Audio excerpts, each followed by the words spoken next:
Hi, I'm Sam, your resident fantasy reader. And I'm Morgan, your romance reader, and we welcome you to Just One More Page. Where it's never just one more page. So why are we so awkward at this? Okay, you tell me first, Sam. What would you like to talk about? Tell me your life. What's going on? So, low-key, Yeah. this is all the excitement of my life. I had to buy a new pair of sandals because I legitimately think my son threw out one of my sandals. I thought you were going to say that he chewed on your sandals. We're teaching him to throw things away. Like, that's a piece of garbage. Please put that in the trash can. Or we'll hand him, like, obviously all wrapped up and nice and neat and everything. But, we'll hand him his own diaper and, go take it to the trash. And he will. He will walk all over the trash can and he will throw it away. He thinks it's the greatest thing in the entire world. So one day I found his cup in the trash can. And I was like, okay, cool. Well, then I'm thinking, I've only seen one of my sandals. Just one. I have swept under my couch. I have pulled everything away. I have torn my house apart. I cannot find the pair. So I had to buy a new pair of sandals because I think my son low-key threw out one of my sandals. They were all broken in because I don't like the new ones now. This is a weird thing. But you know how newer sandals kind of have that plasticky, rubbery piece that goes over your foot? I don't like that. That actually, first of all, gives me blisters. And second of all, I don't like the feeling of it against my foot. And so I finally found a pair of sandals that one piece that goes over your foot. I have no idea what it's actually called. I finally found one that has a material that actually doesn't drive me nuts. I can wear for a long period of time. And of course, that's the one he decides to choose. Now my cheapo freaking crappy ones that I used to go take out the trash. No, my decent sandals are the ones he decides to throw away. Assuming 9 out of 10, the new ones will come in and I will find its pair and then I'll just have 2 pairs of sandals and it'll be fine. You should just order the sandals you've had before. I did. I ordered them today. Oh, okay. That's good. But I want to say right now, you better watch those sandals. You never know. Clay might be like, this is trash. I threw this away. Let me throw it away again. Listen, these ones are going to be protected with my life because no, we're not going through this again. Well, I'll say my excitement for the week was I had to run a bunch of errands this week. And I was out with my dad because we went to Costco because he has a Costco membership and I do not. And then my dad was like, oh, let's go to Barnes & Noble because there's this tea that your mother likes and she can only get it from Barnes & Noble. Granted, I know where else you can find that tea, but I'm not going to tell them that, okay? I'm just going to go to Barnes & Noble, low-key use my code. Go get your tea. Yeah, go get it. Give me my points. And so I'm not going to tell them differently. Whatever. We get there and I was like, oh, I'll go in and get it. My dad's like, oh, what do you need to get from Barnes & Noble? I was like, I don't know. I don't really need to get anything. So I walk in. I'm like, ooh, what's this? Granted, I'm not a book man, but you know what? You say that. I say it and then I go buy books. I think the last time I bought books was when you came up and saw me, and then this is the next time I came in. Although, wait, hold on. Then you bought the last book in the Bloodmark series too. Yes, I did. Actually, I take it back. I saw you, bought books, and then had to go get Oathbound because it's the third book of the series. It doesn't count. It's you gotta finish it. Went in to get that tea. I got 2 other books, but the funny thing is that I put it in my purse because I was carrying my coffee, and I got into the car. Did you steal the tea? No, I didn't steal the tea. I'm not a thief. Okay. But I will say that the people working the coffee were struggling because you could tell that they haven't worked there before. And I ordered a large vanilla latte, and the guy was like, okay, vanilla latte. I was like, oh my God, give me a cup of water. I'm fine.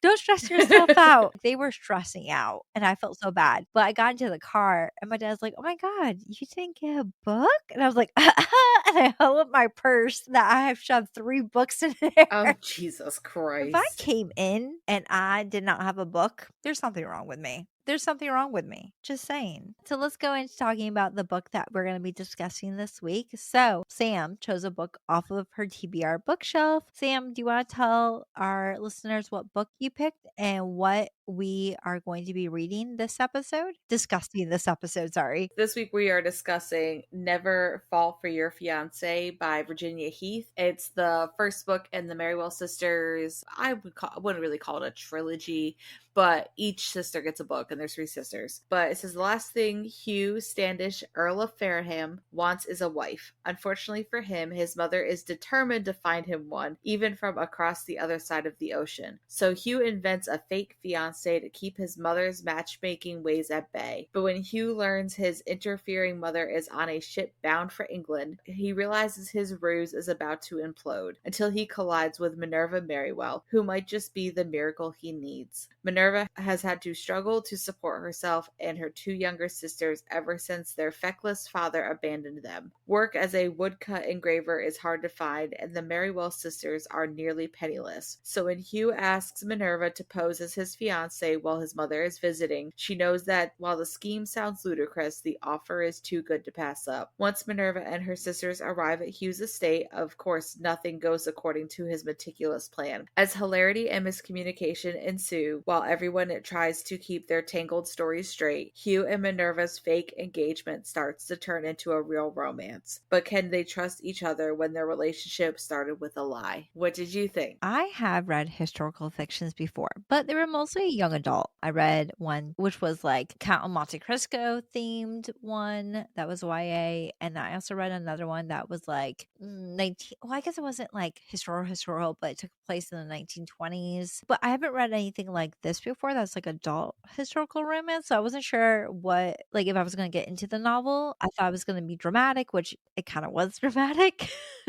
and more than anything, I was figuring out if I was gonna picture a like typical classic man on the cover of a romance novel like Fabio while reading this novel. And honestly, Fabio has nothing on the main character. This book was fun. It was romantic. It was chaotic. The only thing I expected the book was to be spicier, to be honest with you. I kept on like seeing like whenever I added like this book to like my Goodreads or Storygraph or Fable, I kept seeing like, oh, this book is extra spicy. I'm like, oh my God, it's gonna be so spicy. And maybe it's because I've been, I don't know, maybe what is This this? vanilla spice of a book. what? What is this? Because I didn't think it was spicy. It And that's wasn't. coming from, okay, It wasn't. Legitimately, like, there was what, maybe a couple moments in the book where things got a little more heated. And then it was like, typical Regency England. yes, where they're like, "Oh my God, is that a naked elbow?" Gasp. Oh my Oh my God. God. Our family is ruined. Seriously, no spice. Like, just picture that, okay? But regardless, I enjoyed the found family. How Hugh and Minerva was going to go for the lie. The only issue I have with this book is that I wish that was more chemistry between the 2 main characters. I wanted more yearning. I wanted more jealousy. But instead, we just got this weird subplot that I really don't understand. That being said, the book was fun. Was it my favorite book of all time? Probably not. Is it a book that I'm probably going to reread? Probably not. But did I have a fun time reading it? Yeah, I did. I did. But I rated it 4 stars. Did you? I did 3.5, but I'm rounding up to 4 stars. So, what do you think, Sam? So I'm at 3.5 solid. Oh, okay. So we're kind of like the same. Okay. So the first half of the book, I was like, oh my God, what did I pick? I had a really rough time getting into it, honestly. The last half was actually quite enjoyable. I think the last half, like when all like the real chaos starts to ensue with like their story and everything, was a little more fun. And it had its moments, but I didn't Yes. really feel any kind of like love or connection between the main characters. Like Hugh and Yeah. Minerva were very like stale, I guess is the best way to put it. I wish there was more, like you said, like more angst, more yearning. The one character in here that I was really having a lot of fun with in the beginning just like fell off the page. Is And it Giles? yes, Yes, I loved I him. loved Giles. And then Giles was like, oh, I don't want to like spoil it, but Giles pieces it pretty quickly in the beginning of the book for reasons. I get why he had to piece out, but I'm just like, fam, come on. Oh my God. The extra character that got brought in just for like the sake of the story without spoiling it. There's an extra character brought into all this. It's just like, what is this chaos going on? But anyway, I'd say 3.5. Romance was stale, story was kind of funny.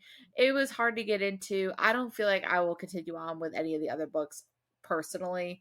I say that, but then I saw whose next book is coming up, and I honestly found those 2 characters more enjoyable than the main characters in this book. Do you think you're going to read other historical romance novels that take part in this time period? I mean, I'll give them a try because this was like my first like real like I can't say it was my first historical romance, but it's my first adult historical romance. Would you read Bridgerton? I don't know because I watched the show. I can't watch a show and then read the book. It's either a book or the show. I can't do both. I agree with you. The romance was really stale at some parts. Like there were some parts where I was having fun reading it, but I just couldn't with the subplot. I couldn't, Sam. I couldn't. I was like, what?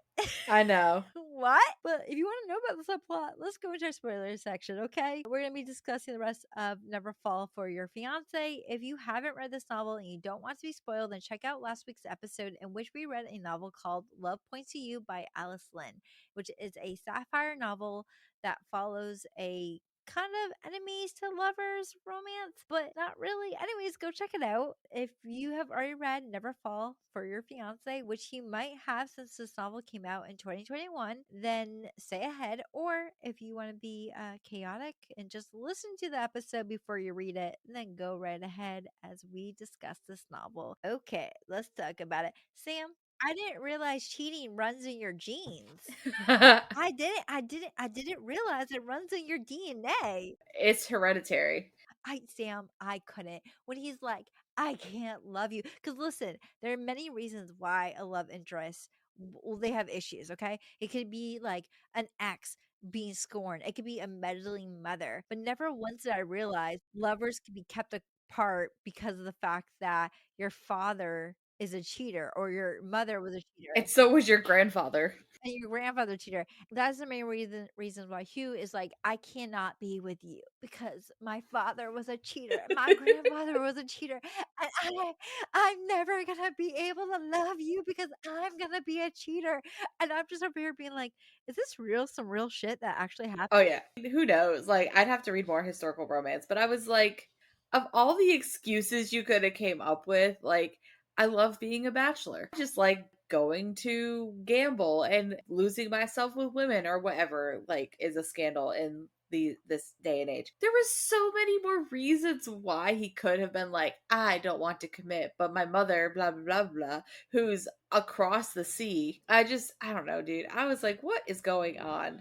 Yeah, and I also felt like it would have been a lot better if maybe there was a twist that, like, yeah, his father like hurt his mother, and he realized like I not that he doesn't want to love anyone, but just because he like is scorned from that love, and but the whole thing of him being like, I'm gonna cheat on you because my grandfather cheated on his wife, and my father cheated on well, his father really didn't cheat on his wife. So can we like Oh, skip to the okay. end of this book and finally is able to propose to Minerva because he doesn't have cheating genes. I don't know. They finally come to the conclusion of this book, and that's when like the whole story comes out and why Minerva is there and like why he's not wanting to marry and everything. And the mom was like, I'm okay with this. Here's the real story. Love you, Minerva. No hard feelings. You're going to be my daughter in law. I want grandbabies. I was like, that was what we got. Yeah. I wanted like blow up, knock down, drag out, like good old Regency fighting with like words. And she was just like, it's okay. Let me tell you who Sarah is. Let me tell you what's going on with this. Everything's fine. Minerva, will you marry me? Yes, okay. All right. Like, you know what this book really felt like? Like, in a word, it's a sitcom. Yes. It feels like a sitcom. Just ridiculous. Totally did feel like a sitcom. I will say though, I was a little bit shocked that Sarah was his half sister. That one got me. That one did get me. She's over there being like, that girl is your ex lover. And he's like, that's my sister. And That's I'm like, Moss's. Listen, it's Regency era. It could be both. wait, Like, what? they low key married cousins at this time. Like, you married your cousin in those times. Ew. I mean, Okay, I want to talk about, real quick, Venus. Oh my God, poor Venus. Let me just say right now, Venus annoyed the shit out of me, but I also felt bad for her because, like, everyone was like, this girl can't put it together. We got to get rid of her. We got to throw her off the ship. Come on, let's go. And I'm like, poor Venus. And then Venus would open her mouth up and be like, throw her off the ship. Come on, let's get it over with because she annoyed me. So here's the thing about Venus is that had they made her character younger, like 10, 11. I would have been less annoyed than knowing that this 17-year-old couldn't just play along for the sake of like what, like I haven't even done, let me see if I can do the calculations real quick. 20 pounds in like 1820s Regency area. So It has to be 1,000. okay, so all right, it's saying 100 pounds. Let's do so I did 1820 to 2025. Calculate. So it is $2,470.22 is 20 pounds. Oh, damn. Okay, more than I thought. That's like a lot of money for them. So, for $2,000 Keep your mouth shut. for like 3 weeks, just shut up. And And also the fact that you're told basically that they live very poor living situation and they might not even have enough food because they don't have a lot of money. Like you're living in a mansion. And V's over here being like, that's not my dad. That's not my that's mom. not my daddy. That's not my mama. Which talking about her mom, her fake mom, girl, that that actress Her fake was mom. she's like, let me sing to you. She was a hot mess. And then she's like, I'm actually gonna get drunk constantly and just scream at the top of my lungs these songs. Like, I was like, oh my God. Did you listen to the audiobook or did you read it? I listened to the audiobook and then I also read it. So I did both. Did you listen to the part where they forced Minerva to sing? No, I didn't. Why? You should go back find it because the narrator actually sings and like she sings with like horrible off key freaking it's hilarious and it actually adds a lot more to the scene because she is singing so off key. Okay, I'll have to listen back. Another thing, though, I will say about the audiobook is that it kind of took me aback when Jeremiah, who is his mom's new husband, his American stepfather, spoke in the audiobook because the the narrator does like a American accent, and because you're listening to this as British accent, all of a sudden you just hear like, "Hey, y'all," and I'm like, "What? What is happening?" Okay, the accent. This is not even a review of the audiobook. Okay, the man's supposed to be from Boston, okay? Wait, what? He's supposed to be from Boston. He sounds like he's from like Texas. Why does he have a southern accent? I Because he's don't over there being like, "Hey, y'all, how y'all doing?" That's not a Boston accent. They live in Boston. Okay, obviously, these people don't know what a Boston accent is. I thought he was from Texas. I thought Texas.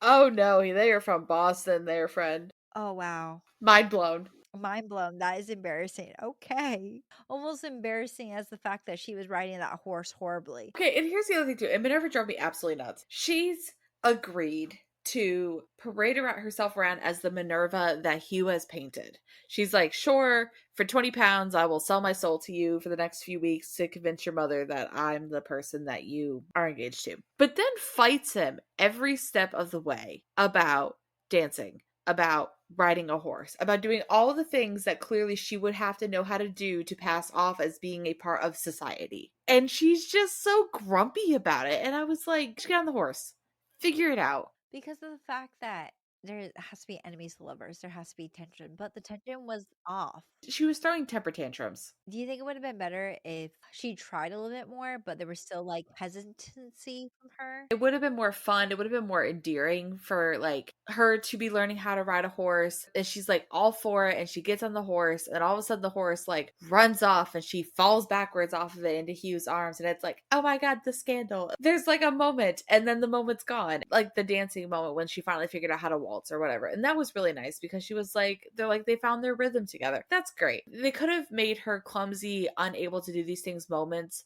more endearing versus frustrating. I can see that too. Like I said before, there's no yearning. I don't know. There's not a lot of chemistry between the two characters. Like, they're going to be together, and obviously that's going to happen. But I wanted more like jealousy. I wanted like a scene where maybe she is going to run off with Giles. He comes to his senses and he's like, no, I actually love you. Yeah. But instead, we really didn't get that because things got solved pretty fast, which was really disappointing. What did you think about the dad? Oh, yeah. The dad was a slime ball. Although I will say, I knew that he was going to come back. Like, I had a feeling that he was going to come back, ask for money. Yeah, I had a feeling too. Although I wish it was more so throughout the book than just the end of the book because it made things feel very rushed. Like, it was like, oh, give me the money from him. And then he goes to her, give me the money. And then Hugh is like, no, go away. I'm gonna take your money back, and like, it just felt very kind of rushed. It didn't really feel like there was a lot of Yes. tension or a lot of things on the line with the father. I will say though, I did like the fact that V was able to see how awful of a father he is, because I feel like V was very much under the thought process of my father's perfect, my father left us, blah blah, and in reality, their father was just a horrible A terrible person. human being. Yeah, pretty much. One last character I do want to talk about before we end the podcast is I love the butler. Oh, I know, right? He's amazing. I love the fact that he's like, she told me to tell you you're a prat, you're annoying. And he's like, did she really? He's like, yep. And I'm also going to add some other insults for myself. And I'm like, I love you. You're hilarious. But you don't think you're going to read the rest of the series? No, probably not. I feel like this is gonna be a book that, like, I'm glad it's off my TBR because low key I might just go donate it to like a little free library or something. I really like Diana and Giles. And I kind of like their banter at like the beginning of the book and stuff. And I kind of like connected them to very quickly. That when they were saying it at the end, Hugh's mom was like, hey, like, Diana's pretty or whatever. And Giles was like, ugh. And I was like, well, there's our next book. I don't know. Well, I'll feel it out. I'll put it on my Goodreads want to read list and then just have it as like something in the background. And then maybe in like 20 years I'll actually read it. Is it on Kindle Unlimited? Good question. The second book is Never Rescue a Rogue. It's on Kindle, but it's not on Kindle Unlimited. Oh, I was gonna say if it was on Kindle Limited, you could definitely read it for free, which would be very Yeah, it nice. would be nice. But it's got better ratings than the first one. Okay, well maybe check it out if you have If I time. have time. I got a list. And honestly, like low key, little bit of a tangent. Everyone at work reads like the very popular romantasy books right now that are all on Kindle Unlimited. And then they're like, that's not the stuff I read, or at least like I'll get to it when I get to it, but I read other stuff. And so then people are like, well, have you read this? And it's like, no. And they're all like, get on it. And I'm like, y'all, you are making my TBR way too freaking long. When people tell me to read a book, I'm usually like, yeah, sure, and then I forget. Yeah. Because listen, I'm a mood reader. I can make a TBR list, but that doesn't mean I'm going to read it. I have a pile of books that have been sitting next to my bed for the last 2 months. Have I read any of those books? No. Have I read other books off of my bookshelf that I said I'm going to wait to read next month? Yes, I have. So there's no list for me. It's whatever I feel like reading or whatever looks pretty. But let's talk about the book that we're reading next week. Next, we're going to be reading Pomona's Can Solve a Murder by Melanie Rose. This novel follows Pomona, who is a hotel heiress who stumbles out of a fancy gala to find her grandmother murdered. Her first thought is that no one is going to miss her mean, greedy, and paranoid ways, except her grandmother was so paranoid that she put a clause in her will that if she dies an unnatural death, then all the family's assets get frozen. If her death doesn't get explained, then the account stays frozen. Overnight, she is locked out of her penthouse with no options. She must move in with Gabe, the son of her former nanny. Gabe's apartment is so small and cramped and doesn't even come with a chef. Gasp, the drama. Anyways, this makes her want to solve the case. With the help of Gabe, who needs to solve the case also in order for his mother to get her retirement money, they have to work together to solve a murder. But is returning to her life of luxury be worth it if the possibility of losing Gabe? So this is gonna be a fun, like I want to say fluffy crime novel that we're gonna be reading next week. Anyways, if you guys like this podcast and would like to support us, please remember to rate us on Spotify, as it does help push our podcast out there. Or basically rate us anywhere you can rate us, because I guess there's other places you can also rate us, but rate us, please, because it helps push our podcast out there. Also, remember to check us out anywhere else you can find a podcast. And we do have a YouTube channel called Just More Page, and Sam will tell you about the rest of all our other socials. So if you think we are absolutely hilarious, which fun fact, my friends, we are, we do have a TikTok. It is Just More Page Podcast for all the pictures, videos, stories, anything else we decide to post. We do have an Instagram. It is Just More Page Official. And we are also Just More Page Podcast on Blue Sky and Tome. So go ahead and follow us on there. Come slide into our DMs. We love talking to you all. We hope you enjoyed this episode, and we will talk to you all next Sunday. And also, I forgot to mention that St. Patty's Day is Oh Monday. yeah, So, wear your green or get pinched. oh, ouch. Well, you know what? It's fine with me because my favorite color is green. So There I'll you go. probably be wearing green anyways. But anyways, we'll see you guys next week. Okay. Yeah. All right. Bye. Bye.